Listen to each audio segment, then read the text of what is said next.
No one is defending Russia. What honest, sane, critical thinking people are doing is acknowledging the extreme power imbalance in world affairs, given that you have one global superpower which literally controls the entire world. Of course we are more critical of the United States.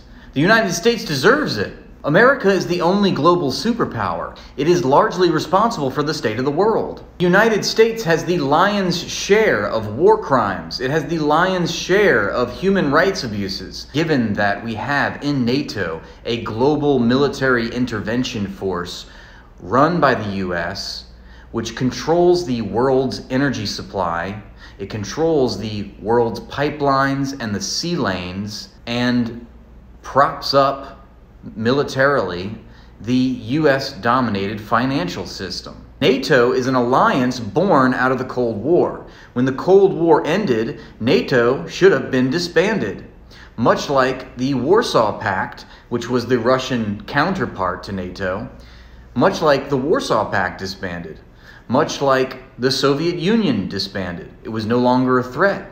So why do we still have NATO? In fact, NATO promised not to move 1 inch eastward. That was the direct quote made by Secretary of State James Baker under President George H.W. Bush.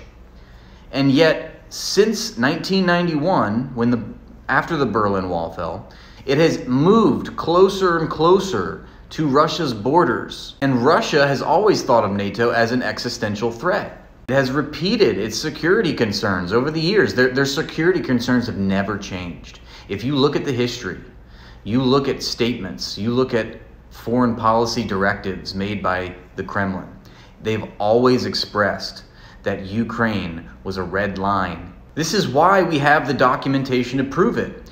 This is why we have senior statesmen, high-ranking US officials admitting that if NATO kept on its trajectory, on its course, that it would inevitably lead to a war with Russia. And indeed it has.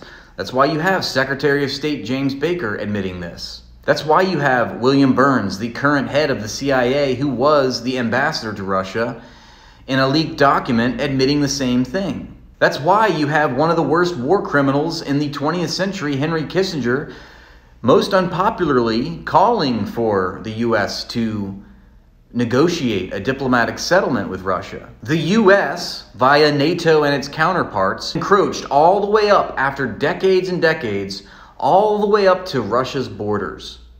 Russia has every right to feel threatened by that. That's just the nature of geopolitics. If you have a world superpower aiming nuclear weapons at your border, it's a problem.